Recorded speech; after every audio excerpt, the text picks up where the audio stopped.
de agradecer ver la sala con tanta afluencia, con el susto que tenemos todos con esto del frío, y por estos lares no es algo que sea muy habitual, pero en fin, se agradece la asistencia de tantas personas que nos han sala. Nos encontramos en la primera conferencia del año del ciclo de conferencias de cultura alimentaria y ciudadanía que la Carta Malacitana organiza conjuntamente con el Ateneo. Esta es la cuarta conferencia de este ciclo, correspondiente al 9º año. Como ya saben los que son habituales asistentes a este tipo de conferencias, este año el hilo conductor lo llevamos a relacionar la gastronomía con el turismo.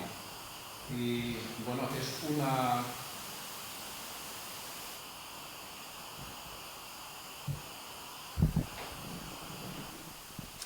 Estas cosas de los micrófonos. Bueno, pues es una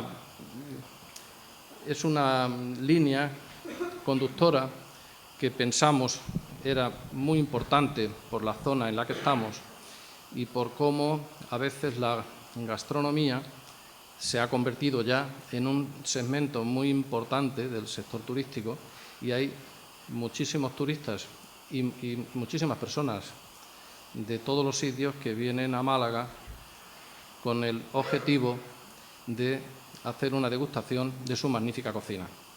Yo digo que en Málaga de hace algunos años para acá se ha producido una revolución gastronómica importante. Tenemos una selección de restaurantes con mucha fama y con mucho prestigio. Y por ese motivo, en el día de hoy nos ha parecido interesante hablar de los reconocimientos en restaurantes. Alguien puede pensar que estamos dirigiéndonos a la alta gastronomía o al alto poder adquisitivo, pero a veces no es así, no es necesario. Y bueno, pues quería agradecer de manera muy especial, por los días en los que estamos, la presencia de Fernando Huidobro, que es presidente de la Academia Andaluza de Gastronomía y de Turismo, que se ha desplazado desde Madrid para participar en esta mesa redonda. También de Esperanza Peláez, que es muy conocida en Málaga por su suplemento de Málaga en la Mesa, de Diario Sur, por todas las publicaciones que tiene. Acaba de publicar un libro muy bonito sobre la cocina en los corralones malagueños. Y quiero agradecerle especialmente también a Marcos Chacón, que está con lo que estamos casi todos, con un constipado espectacular, pero ha hecho un esfuerzo muy, muy grande para poder moderar esta mesa en sustitución del que en principio iba a moderar la mesa, que es Fernando Sánchez. Por razones estratégicas también de clima, no ha podido desplazarse hasta Málaga, y Marcos, pues evidentemente es una persona de mucho prestigio, muy conocido en Málaga, periodista, locutor de radio, escritor, en fin, que da un perfil muy amplio para moderar esta mesa que tan interesante parece ser. Y bueno, también disculpar a Regina Camacho, que es la coordinadora del ciclo, que está igual que Marcos, pero con algunos golpes de tos y prefería no estar en la mesa con el fin de no interrumpir con esas cosas que son tan latosas de la tos. Bueno, pues después de esta breve presentación, dejo a Marcos para que haga la introducción de la temática de hoy y la presentación de los componentes de la mesa redonda. Muchas gracias.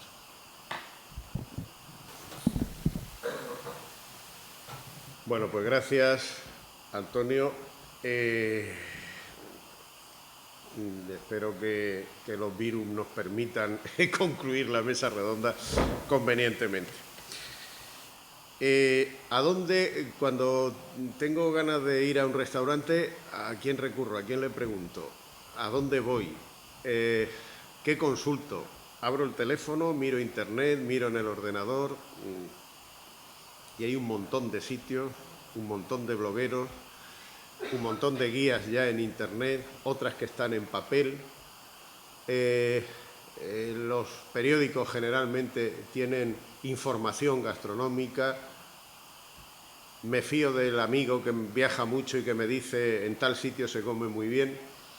De alguna manera, esa es la pregunta que nos hacemos todos en algún momento del año en el que tenemos que dirigirnos, pues eso, a comer a un sitio generalmente especial, ¿no? O que hacemos un viaje y no conocemos muy bien la zona y recurrimos precisamente a todo eso.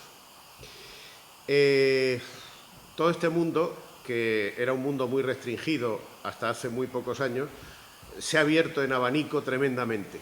La cantidad de prescriptores, de gente que está aconsejando dónde comer, qué comer, quién es el mejor chef, el chef que no tiene premios pero que está ahí en pleno apogeo, etcétera. Es decir, es múltiple. Y nos encontramos muchas veces con la duda de a quién hacemos caso. Nos encontramos, por ejemplo, en Internet ese tipo de recomendaciones que se hacen a través de la clientela. Yo no me fío mucho de eso, pero bueno, eso de que el cliente vaya y dé su opinión. Generalmente da la opinión el que sale mal del sitio. El que sale bien no se acuerda luego de meterse a hacerlo. También hay otros que son tremendamente elogiosos. Hay blogueros que tienen un montón de seguidores. Los seguidores se pueden comprar. 1000 seguidores cuestan 9 euros en la red. Hay empresas multinacionales que se dedican a vender seguidores. ¿Me fío de un señor que dice que tiene 50.000 personas que le siguen o no me fío? Bueno, pues de todo eso yo quiero que nuestros especialistas que tenemos aquí hablen. Ya los ha presentado prácticamente Antonio. Esperanza Peláez es la editora de suplemento sabatino del Diario Sur de Gastronomía Málaga en la Mesa, que está haciendo un trabajo intenso en la divulgación de lo que es la gastronomía, desde la parte más tradicional de la gastronomía, desde los productos, especialmente los productos de la tierra, los productos de fuera que llegan aquí a Málaga. Málaga sigue teniendo en la gastronomía también un cierto carácter cosmopolita, de concentración de productos que vienen de otras latitudes. Y bueno, a través de ese suplemento realiza su trabajo. Pero al mismo tiempo, ahora lo mencionaba Antonio, ese libro de los corralones, antes ya escribió otro, al menos que yo conozca, que fue también sobre la cocina del sur, que fue un recetario analizado donde se recogían recetas que eran tradicionales, las recetas domésticas, esa cocina de las casas, de las abuelas, de las madres, de las tías, que muchas veces ha quedado olvidada y que ella se ha encargado de recopilar. Al mismo tiempo es cofundadora de Kilómetro Cero, que es una entidad que se dedica precisamente a la divulgación de la gastronomía malagueña, con esa filosofía precisamente de Kilómetro Cero, y que ayuda a llevar a la gente de la mano a conocer pues, los sitios donde están los mejores productos, donde está la combinación del paisaje con la gastronomía, etcétera. Es decir, que una labor tremendamente interesante. Y Fernando Huidobro, que como ha dicho Antonio Carrillo, es el presidente de la Academia de Gastronomía y Turismo de Andalucía, pues como dice mi amigo Fernando Sánchez, que es el que tenía que estar sentado aquí, aunque él está en su sitio natural, que es Bilbao, un enamorado, un malagueño enamorado de Bilbao, una cosa extraña, pero en fin, la distancia es así. Dice que Fernando Huidobro se dice que la gastronomía, la alta gastronomía, la conocen 4 o 5 personas en España, no es muy comprendida todavía, y Fernando Huidobro es precisamente una de esas personas que entiende, que es capaz de comprender por dónde van los derroteros de esa gastronomía. Bueno, pues con ellos dos yo les voy a pedir ahora que hagan un poco, que pongan sus criterios, lo que piensan de todas estas recomendaciones que tenemos, de todas estas guías, la cantidad de guías, desde la más famosa que podía ser la guía Michelin, por ejemplo, al boca a boca, que sería lo más fácil, lo más sencillo, decir, oye, he comido en un sitio maravilloso el otro día, que está no sé dónde, en una carreterita de tal, y que se come de maravilla. Bueno, Esperanza, a ver, cuéntanos, ¿cuál es tu idea, tu criterio acerca de estas recomendaciones? Bueno, el título de la conferencia ya es Distinciones a los restaurantes y el título en sí es tan ambiguo como el tema que tratamos, porque claro, distinciones en realidad son premios, y entrar en una guía como la Michelin, por ejemplo, pues supone a todos los efectos un premio que tiene mucha menos repercusión, quizá, por lo menos en España, a efectos de visitas que puedas recibir, que también las tiene, que a otros niveles pues de apoyo, de inversores, de patrocinio, fama, etcétera, etcétera. ¿Qué sucede? Sucede, yo trabajando en un ámbito local en Málaga, solamente en lo que engloba calle carreterías de centro histórico hay más de 260, casi 270 establecimientos, bares, restaurantes y cafeterías donde tú puedes comer. Entonces, es una verdadera jungla. Es decir, nosotros, por ejemplo, en Málaga en la Mesa tenemos una sección de reseñas que es semanal, que no se distingue, y ahí hay otro problema en las guías, de una parte que es pagada, que es la guía de restaurantes, donde aparecen restaurantes que pagan por aparecer, y prácticamente no damos abasto a ir dando novedades, y luego aparte está la crítica. Entonces, partiendo de lo local, entramos en un ámbito donde hay muchísimas clases de guías, tipos de guías, que están las guías donde tú pagas por aparecer y tienen una cierta repercusión, la tienen, y algunas están muy bien hechas y tal, pero el cliente o el receptor último no está informado de que esa guía es de pago.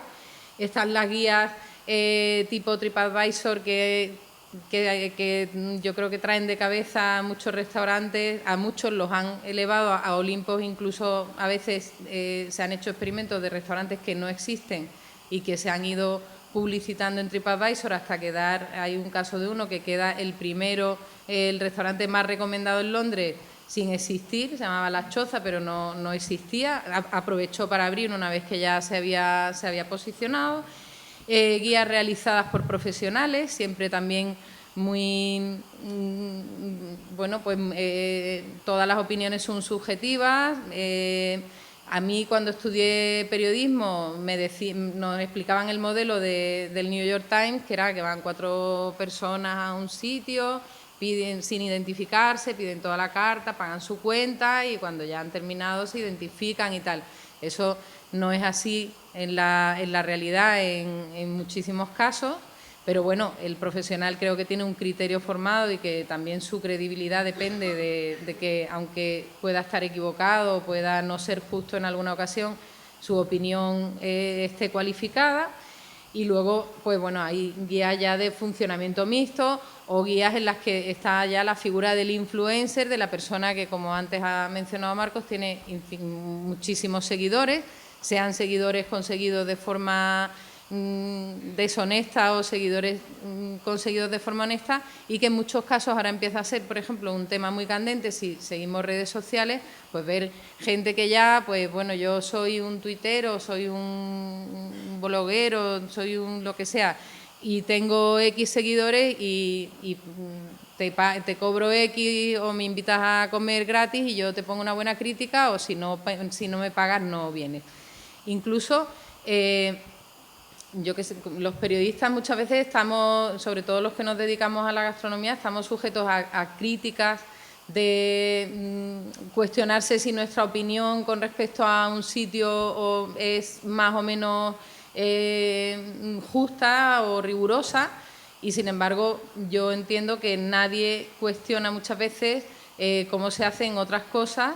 Mientras que en mi caso entiendo que por tener detrás un periódico y por tener que defender una trayectoria, pues tengo que ser muy, muy limpia, aunque me equivoque, en mi juego. Afortunadamente yo no califico, y me consta que el crítico del periódico en el que trabajo en reiteradas ocasiones ha pedido no calificar, porque calificar siempre es un problema. Es decir, tú al final, bueno, puedes ser muy amable en el texto, pero tienes que poner una nota y esa nota puede hacer que una persona suba o baje.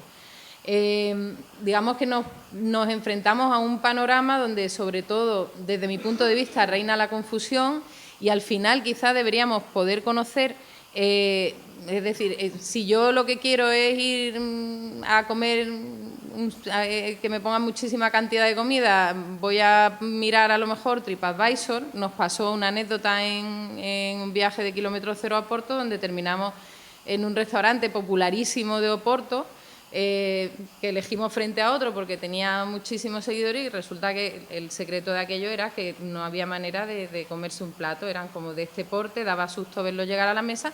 Entonces dice, bueno, luego aquí la gente no está valorando la calidad, lo que está valorando es la cantidad, ¿no? Mientras que Michelin, por ejemplo, bueno, para mí Michelin tiene el valor que tiene, es decir, Michelin, que su propio libro de estilo, lo que tienen ellos publicado en su página con respecto a cómo se hace la guía, parte pues de unos inspectores que son profesionales, que van de forma anónima, que pagan su cuenta, que bueno, deciden visitar un sitio cuando ese sitio adquiere ya una cierta notoriedad o un cierto prestigio, pero según ellos aplican siempre exactamente los mismos criterios. Entiendo que esos criterios que no explican pasan por que se valora la calidad de la comida, que el sitio y el servicio sean acordes, que todas las instalaciones estén bien, que la vajilla esté bien, pero al final en España, por ejemplo, Michelin valora un tipo de cocina y me parece bien, es decir, hay muchos chefs en España que si no tuvieran ese soporte no hubieran podido llegar a sostener el tipo de cocina que hacen, y normalmente hay gente que se arriesga y que hace propuestas nuevas, pero luego resulta que en Singapur hay un puestecillo de comida en el mercado que seguramente se come de maravilla, que entra en la guía Michelin. Luego los criterios en principio serán universales, pero luego se aplican de distinta manera. Bueno, Fernando como académico, aunque él antes en la charla previa explicaba que tampoco tiene una relación tan sumamente directa, pero podrá explicarnos un poco mejor cómo se hace, y si queréis ya luego vamos entrando en el debate. Vamos a que Fernando nos cuente un poco, aparte de si quiere nos cuente un poco cómo puede ser el funcionamiento, ¿no?, de esta guía, sobre todo. Bueno, hola, buenas tardes a todos. Esto lo ponemos hacia acá, ¿no? Ese es el de grabación. Ese es el de grabación. Bueno, nosotros, digo desde la academia, nosotros nos llamamos Academia de Andaluza de Gastronomía y de Turismo. En realidad nuestra academia no es una academia de turismo como tal, sino que es mucho más gastronómica, y le añadimos ese final de turismo porque ya barruntábamos cuando la creamos que la íntima relación entre gastronomía y turismo era algo ya, era una realidad inevitable y que iba a ir a más. Cada día va a más y más y más, y terminará ya no se sabe dónde. Quizá incluso tirando piedras sobre mi propio tejado, yo diría que la gastronomía está abarcando ya demasiadas cosas. Incluso la palabra gastronomía hoy día, su significado es nuevo, y es un significado que hemos inventado en España. La palabra gastronomía hasta hace 5 años no implicaba ni afectaba a tantos sectores como hoy día afecta. No solamente los restaurantes que estamos hablando aquí ahora, sino implica muchísimo más, abarca el mundo editorial, por ejemplo, los libros que escriben muchísimas personas, no solamente Esperanza. Implica a la cultura, implica a la salud, mucho cuidado, que cada día más, y afortunadamente más. Acaba de salir, de publicarse la primera ley contra la obesidad andaluza, precisamente, y así irá abarcando y afectando a mucho más términos. Pero el turismo es uno al que se une indefectiblemente la gastronomía. Los datos también han salido hace poco. Yo no soy persona de datos que te sepa decir el porcentaje, pero sí te sé decir que me parece que según los datos publicados hace nada, a finales de este año o hace unos días, el año pasado lo de quien nos visitaba, cuando hablamos de visitantes o turistas, no solamente internacionales, también nacional, motivados por la gastronomía. El segundo motivo de movimiento y de visitas turísticas es la gastronomía de España. La gastronomía de España, yo creo que es una verdad con mucho soporte, y que se puede decir sin que estemos mintiendo en absoluto. Hoy día en España la gastronomía tiene una significancia y una importancia relativa, además, con respecto al extranjero, enorme, descomunal, porque somos pioneros en, ya decía yo, en lo que es definir la gastronomía y en lo que es hacer un nuevo concepto de gastronomía completamente diferente al que había hasta ahora. Ese turismo que viene o que se mueve en España tiene que guiarse de alguna manera a la hora de elegir un restaurante. Pues para guiarse están las guías que existen desde hace mucho tiempo. Son las guías de papel, que hoy día cada vez son menos frecuentes, pero como decía Marco, pues luego hay sistemas nuevos a través de nuestros teléfonos, de nuestras redes sociales, que llega y que abarcan cada día más y seguirán abarcando cada día más. Pero yo creo que habría que distinguir entre lo que son criterios más profesionales, gente que hace un trabajo específico hecho para eso, buscado para eso, pensado y puesto en práctica para eso, y que lo hace de manera aficionada, como podemos hacer el boca a boca del que hablaba Marco, o el grupo de amigos de WhatsApp que tengan, en el que se hacen recomendaciones de dónde ir a comer, oye, ¿dónde voy? Bueno, esta es una cosa amateur del boca a boca que nos guía y que todos utilizamos, pero que utilizamos a lo mejor quizá dentro más de nuestra propia ciudad o en los alrededores. Pero el que viene de fuera, ya sea de Santander o sea de París a Málaga a comer, por centrar el tiro, lo normal es que busque una guía, si está interesado en la gastronomía. Ya decíamos que hay mucha gente, cada día más gente interesada en la gastronomía, y no solamente interesada en la gastronomía, sino gente que planifica su viaje y que por lo tanto necesita a alguien que le ilumine por dónde ir y que sea acorde a sus gustos, porque cada uno tenemos, como la frase universal previa, dice, cada uno tenemos nuestros gustos y son los nuestros, por lo tanto buscarlos. Entonces hay que buscar unas guías. Es cierto que en las ciudades hay, como Esperanza hace en su periódico y en su separata gastronómica, pues te van influyendo, te van recomendando, van hablando de sitios que tú captas, coges o no coges, o aceptas la recomendación o no. Si eres más aficionado, lees críticas de un poco más amplias, si eres más... Pero al fin y al cabo volvemos otra vez a las guías, es decir, lo que trato de explicar, no sé si suficientemente clara, de forma clara, es que las guías son realmente utilizadas y que son, creo yo, la principal fuente de información sobre restaurantes que tenemos. Yo, por ejemplo, hablando o pensando como persona que le interesa la gastronomía, que se dedica a ella, yo las miro, yo las consulto, yo estoy al tanto de lo que se mueve en ellas, es decir, quien esté interesado en esto, si quiere realmente saber dónde va a comer y no simplemente llega a una ciudad y cae donde cae, pues se sienta, en todo su derecho está, pero no estará interesado en la gastronomía en ese caso. Quien quiere, lo que tiene que mirar son las guías. ¿Y qué guías tenemos? Pues yo creo que hemos hablado de las que hay, porque es que se cuentan con los dedos de la mano. Para el cliente, luego está desde el enfoque, para el turista extranjero, podemos decir lo que queramos, pero hoy día el turista extranjero se guía por una sola guía que se llama la guía Michelin, que es la que tiene mayor capacidad de influencia o de llegada a las personas interesadas en gastronomía. Luego, como guía nacional, tenemos la guía Repsol, ahora podemos hablar de ella. Luego, guías internacionales, pues sí, existe la Renoir, existe la Condé Nast Traveler, pero ninguna llega al nivel de influencia y de capacidad de consulta de la Michelin. Han surgido, aparte de las guías, otros conceptos nuevos, no sé cómo llamarles, que son listados, utilizando palabra inglesa otra vez de nuevo, los rankings, como son la guía 50 Best, que no sé si la conoceréis, también está auspiciada por una revista de gastronomía inglesa que se llama Restaurant y que patrocina un agua mineral italiana que se llama San Pellegrino. Los intereses económicos están indudablemente imbuidos en todos esos nuevos rankings, igual que lo están los que luego en las redes sociales pueden ser TripAdvisor, porque al final son negocios. Mucho cuidado, no nos confundamos. Aquí hablamos de empresa, negocio y de dinero. El que piense que aquí hay algo altruista no es cierto, porque no existe ninguna, no hay ninguna guía gratuita que no pretenda algo, que no quiera ganar dinero o que no tenga que ser sostenible económicamente.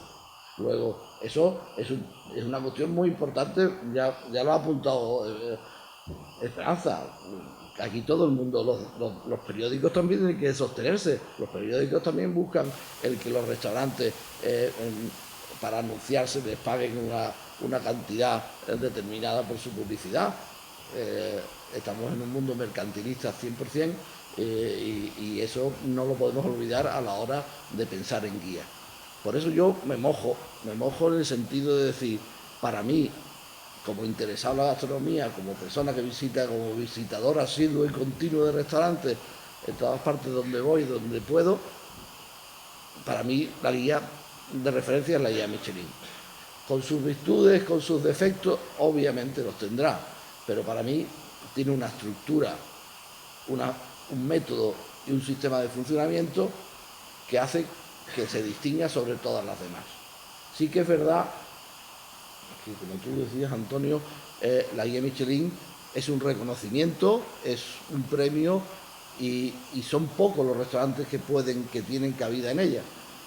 Pero recuerdo que hay los premiados con las estrellas, 1, 2 y 3, luego está la categoría de Vil Gourmand, que es una categoría en la que teóricamente comer un entrante, un plato y un postre te tiene que costar, no debe pasar de 35 euros, sin vino, y luego están una serie de restaurantes que aparecen en la guía, pero que no tiene, que la distinción es aparecer en la guía sin que se le dé ningún calificativo.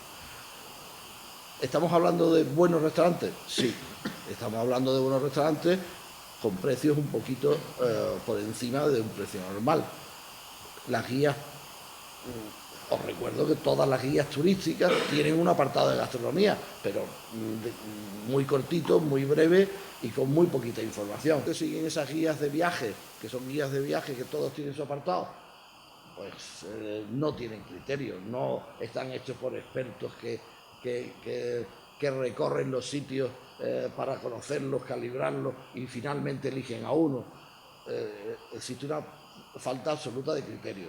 Por eso yo me inclino por decir que la única que tiene un verdadero criterio, aunque sea amplio, aunque sea distinto por países, como muy bien decía Esperanza, pero por lo menos tiene una estructura en la que hay una serie de profesionales a los que se les paga, que van a los sitios, que pagan su factura, que pagan su cuenta, que se llevan su factura, cosa fundamental en Michelin.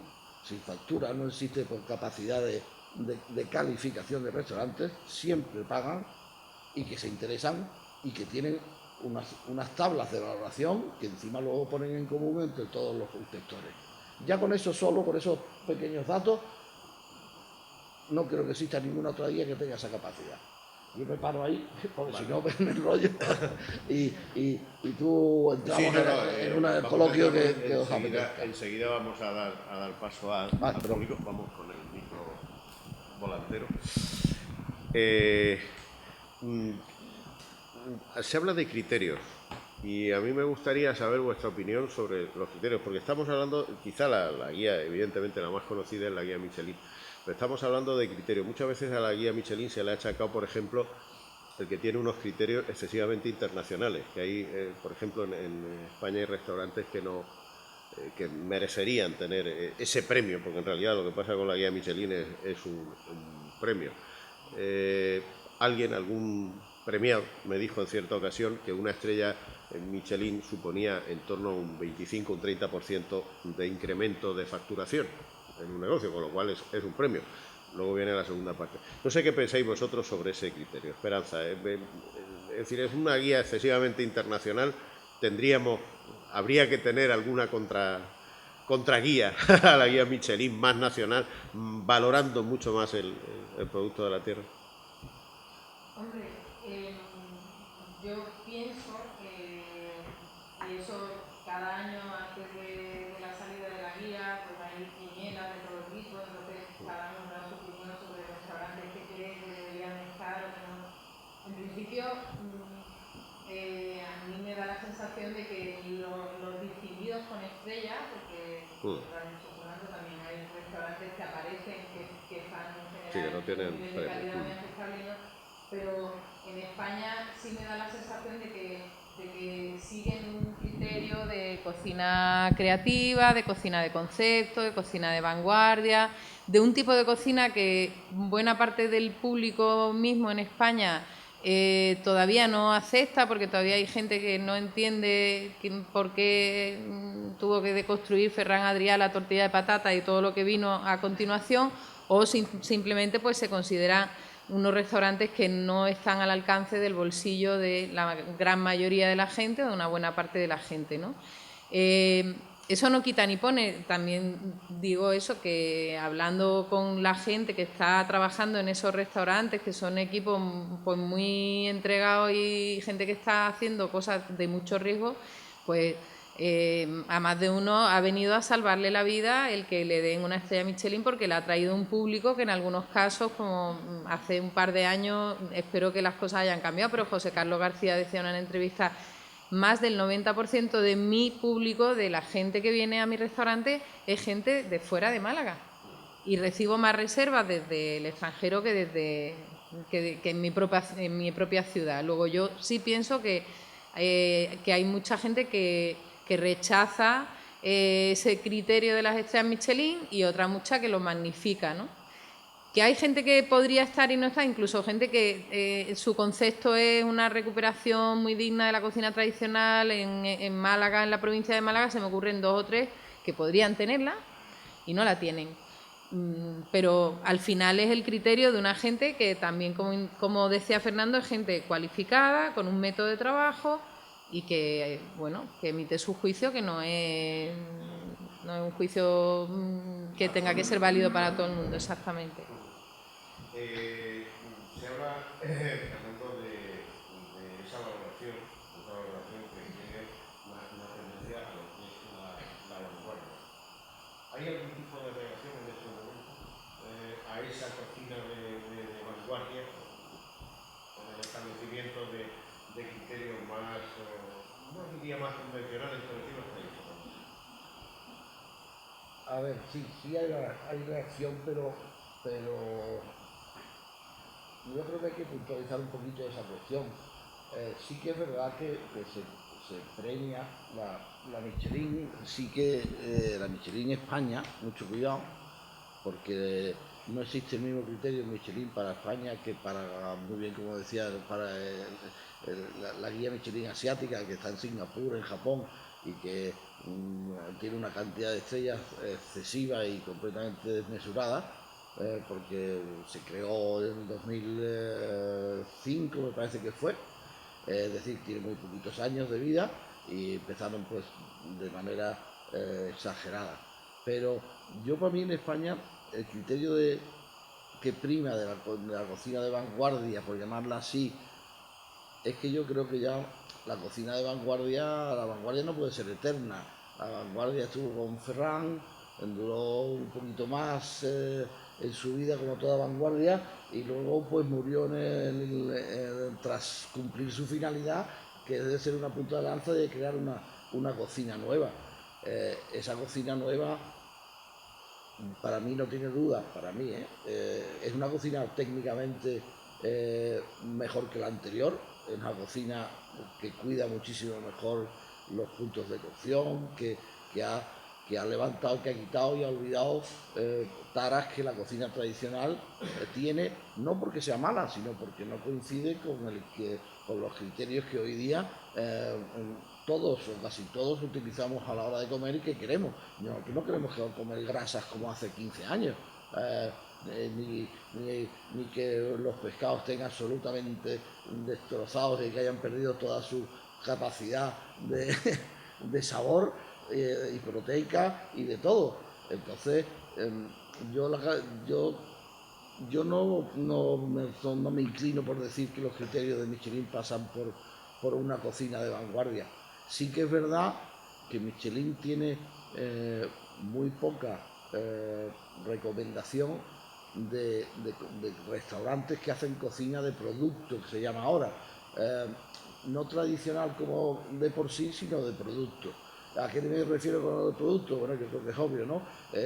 Pues el típico en Málaga, el ejemplo, pues puede ser cualquier restaurante de los nuestros típicos, de pescado, de pescadito, de marisco o marisquería, que son restaurantes que se preocupan por obtener un producto si nos vamos a los buenos, a los buenos de alta calidad, que son capaces de pagarlo, que saben cocerlo bien, que saben hacerlo bien a la plancha, que tienen un pescado extraordinario, etcétera, etcétera, etcétera. Y ese apartado sí que yo creo que está un poquito olvidado en la guía Michelin.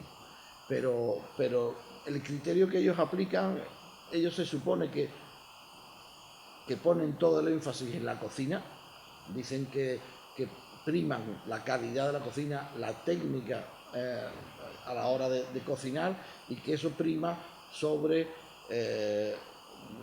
la sala, sobre la ubicación y el lugar y la edificación donde están, sobre la decoración, sobre incluso el servicio, aunque es una parte importantísima, la bodega. Todo eso son valoraciones que el inspector de Michelin hace y se lleva anotada y hace su correspondiente informe, que luego pasa al grupo de inspectores, que no son muchos. En España son 12 inspectores, no creamos que hay 30, porque otra cuestión importantísima es que vuelvo a los dineros, porque los dineros son los que mandan. Es que Michelin es una empresa multinacional dedicada a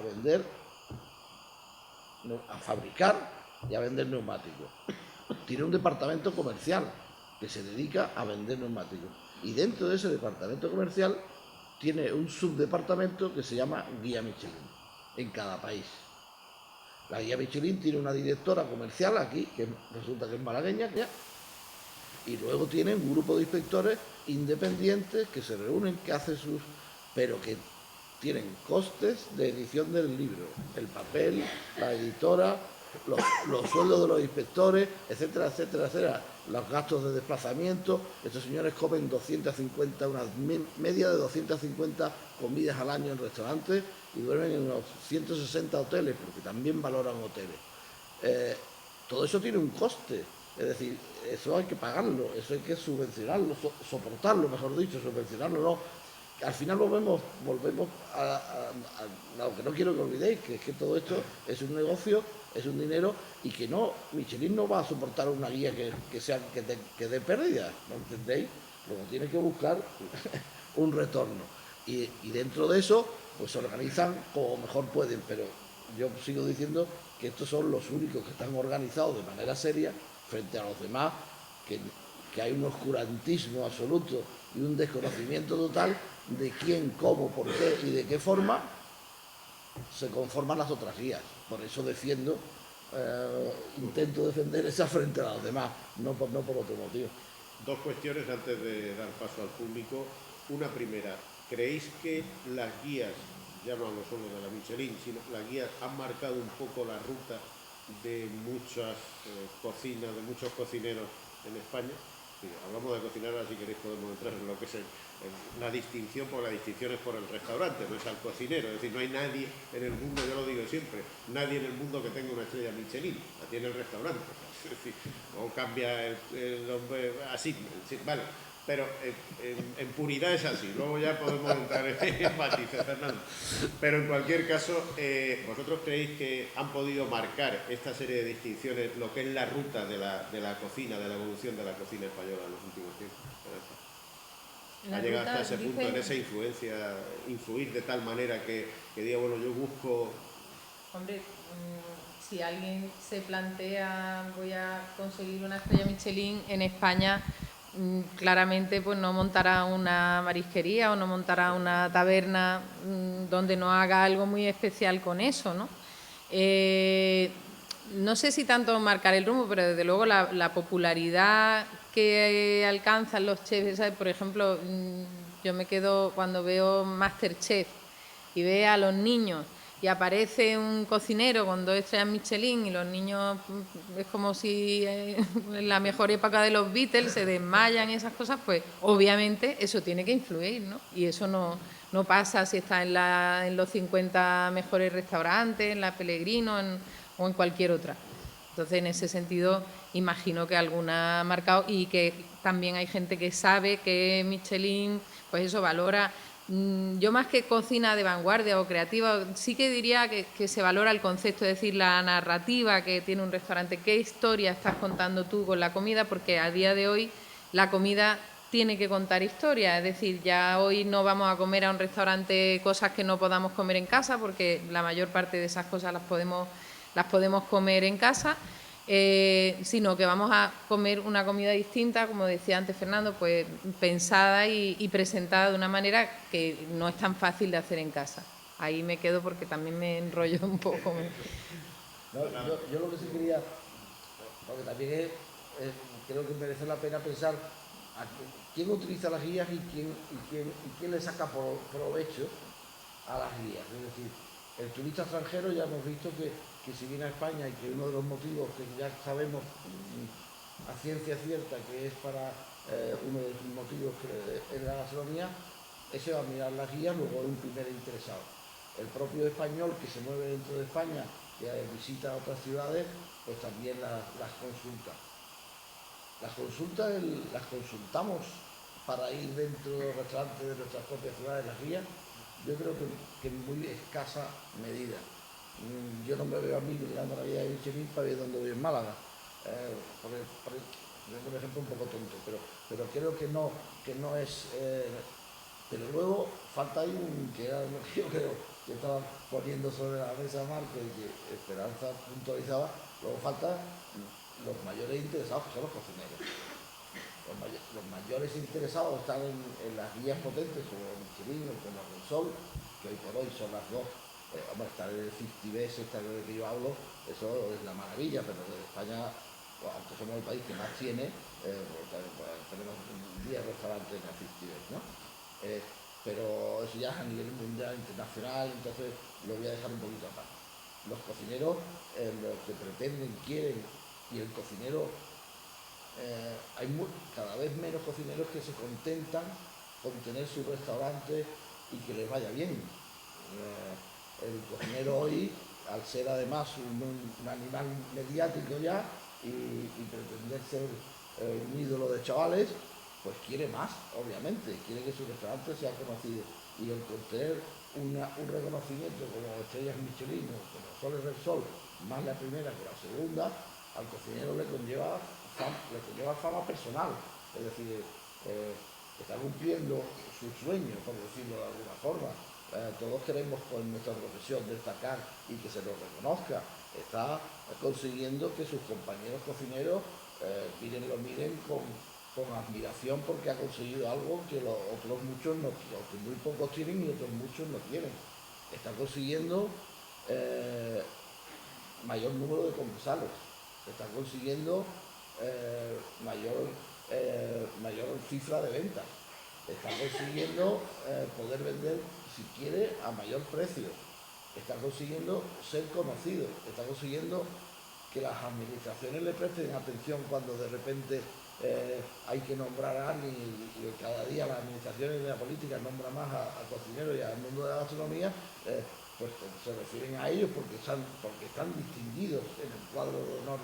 Luego, el cocinero está no interesado, sino interesadísimo en conseguir la estrella del Michelin y de hecho, pues cuando se celebra la gala Michelin, pues tú ves que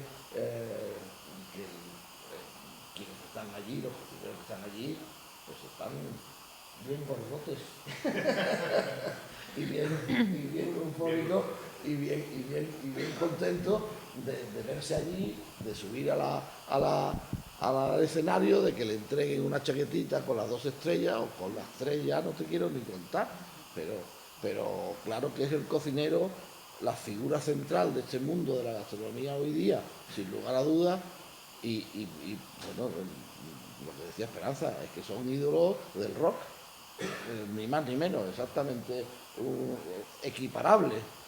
Hoy día, pues a lo mejor incluso algunos de ellos, a lo mejor incluso más. Luego, por tanto, las guías sirven muchísimo a la distinción profesional que le da un prestigio que a lo mejor en otros sectores de cualquier otro índole, hombre, en todos existen premios más o menos, pero no son tan mediáticos como este. ¿No se me oye? Pues es que me retiro demasiado. Y ese yo creo que era lo que tú estabas diciendo. Oye, los cocineros ambicionan una barbaridad eso, y el cocinero que hoy sale de una escuela y que empieza a trabajar como un negro, mucho cuidado, otra cuestión que no nos olvidemos, que hablamos de cocineros de la parte bonita, pero hay muy pocas profesiones tan duras como, y no estoy exagerando, en mi opinión no estoy exagerando, como ejercer de cocinero de verdad y como trabajar para llegar a conseguir una estrella Michelin, 2 estrellas Michelin o lo que quiera. Eso es durísimo, eso es un no parar horas, no hablo de horas, porque es que duermen 3, 4 o 5 horas, es que es un esfuerzo muy grande. Y claro, esa gente que se le ocurra de esa manera, que quiere llegar a ser lo mejor que pueda dentro de su profesión, lo que quiere es un reconocimiento como una estrella Michelin, y cuando se lo dan, pues realmente se siente muy satisfecho. Y otra cuestión, antes de pasar a que intervengan los asistentes, es, saliéndonos un poco del tema de la guía, el nivel de influencia que pueden tener los medios de comunicación. A ver, Esperanza, que en ese terreno tú eres la especialista aquí. Es decir, ¿se tiene realmente, sirve para influir de alguna manera? ¿Dicen los medios de comunicación o la guía Michelin a través de los medios de comunicación? Medios de comunicación. Dejemos la guía un poquito. Hombre, La persona, el prescriptor que escribe en un medio, ya sabemos que hay 4 o 5 en España que son seguidos, pero bueno, en el caso, por ejemplo, de aquí, de Málaga, en tu caso. Sí, claro que sí. El retorno en una publicación como Sur se nota, y yo creo que eso es un motivo extra para actuar con una responsabilidad, ¿no? A la hora de valorar, por supuesto que sí.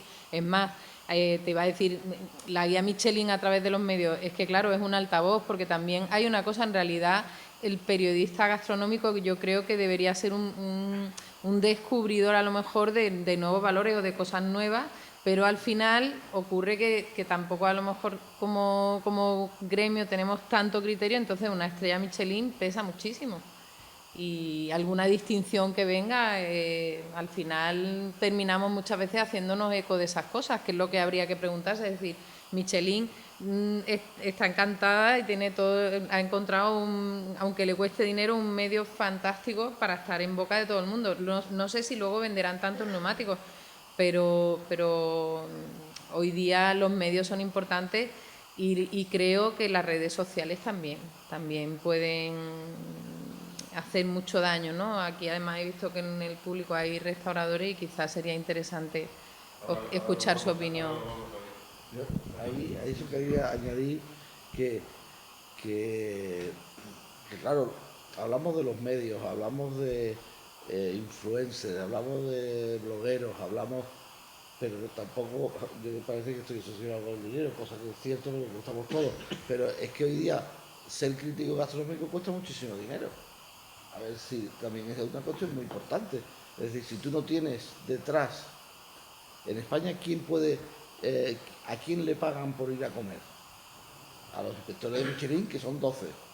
Al crítico del país, José Carlos Capel, a don Carlos Marigona de ABC, y no me sé de los periódicos provinciales, pero esas cabeceras normalmente no tienen dinero ni dedican recursos a que Esperanza se vaya a comer a los restaurantes para poder hacer la crítica. Luego, al final, a los que no les cuesta comer, porque se lo paga para quien trabaja, son 6, 20, me da igual, 25, ¿cuánto se decía Fernando? ¿Cuánto? Luego, al que quiera saber de cocinar, al que quiera saber de restaurante, el que quiera saber y tener... Porque la única manera, desde mi punto de vista, de saber de esto es comiendo. Aquí se aprende comiendo, yendo a restaurantes, es la manera en que uno tiene capacidad de tener un criterio, puede decir que tiene un criterio gastronómico amplio o suficiente como para hacer una crítica.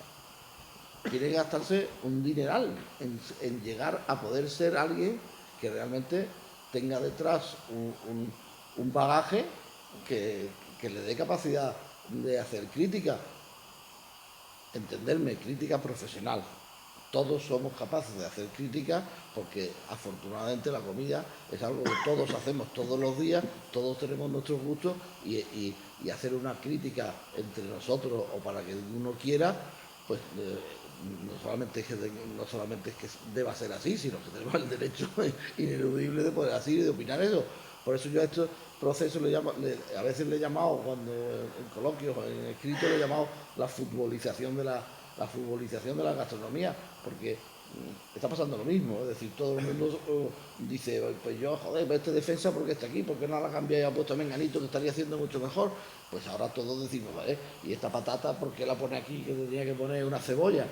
Bueno, vale, sí, perfecto, pero cuando hablamos de crítica o hablamos de alguien que dé su opinión en una guía o que trate de dirigir al resto porque tiene conocimientos, porque sabe, igual que hace un crítico de cine o un crítico de toros, pues ha ido a los toros 500.000 veces en tu vida, o si no, difícilmente va a hacer una crítica. O tú te has hinchado de ver cine, películas, te sabes los títulos, subtítulos y la escena, o difícilmente opinarás con criterio de cine, pues aquí es lo mismo. Yo creo que debería imperar eso, por lo menos, darle un tono de profesionalidad a la crítica gastronómica, como no puede ser de otra manera. Y para eso hace falta pues, mucho tiempo, muchas visitas y mucho bolsillo. Efectivamente. Bueno, pues vamos a ver, porque Esperanza aludía que efectivamente tenemos aquí a restauradores, nos gustaría oír su opinión, nos gustaría oír sus criterios, que se pongan, que ratifiquen lo que hemos dicho aquí. A ver, ¿quién quiere romper el hielo de las intervenciones? Poco hielo. Poco hielo, ¿eh? Poco hielo se quiere romper, debe ser que el frío...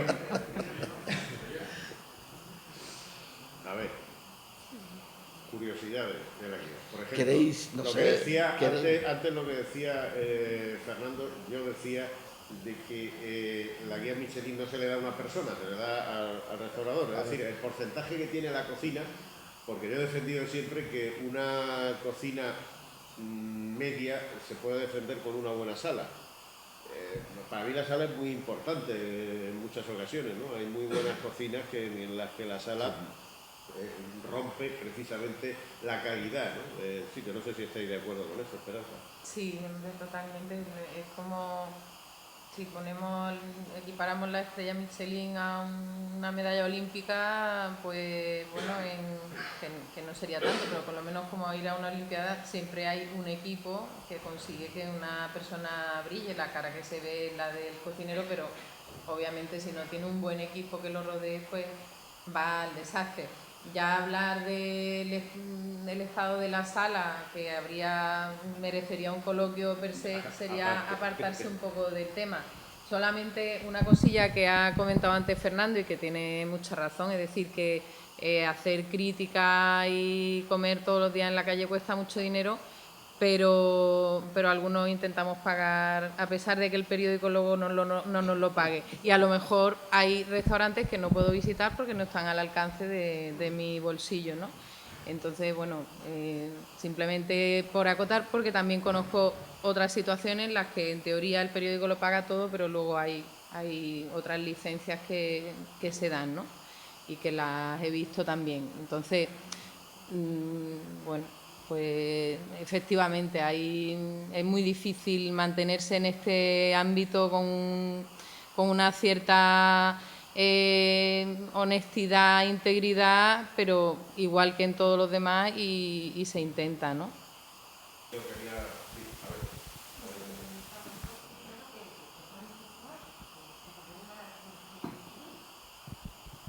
¿Que cuesta mucho que te concedan una estrella Michelin? Sí, tú ten en cuenta que hay restaurantes con una estrella Michelin entre España y Portugal, porque la guía española es tanto para España como para Portugal, la península ibérica. Hay 177 restaurantes con una estrella Michelin. Hacía una pregunta y hacía una reflexión muy interesante de hacia dónde va, y precisamente lo que acaba de comentar Esperanza está reflejado en este artículo, en esta opinión que que refleja aquí precisamente la carencia de medios, que es lo que hemos puesto de manifiesto aquí. Es decir, sí es cierto que hay una guía Michelin, sí es cierto que hay un periodismo gastronómico, pero sí es cierto también que faltan medios, porque esto es caro y al fin y al cabo, como decía muy bien Fernando y lo he repetido varias veces, esto se trata de negocios y los negocios tienen que salir adelante. Así que bueno, espero que haya servido para aclarar un poco los conceptos que se tienen sobre las guías y sobre las recomendaciones. Muchas gracias.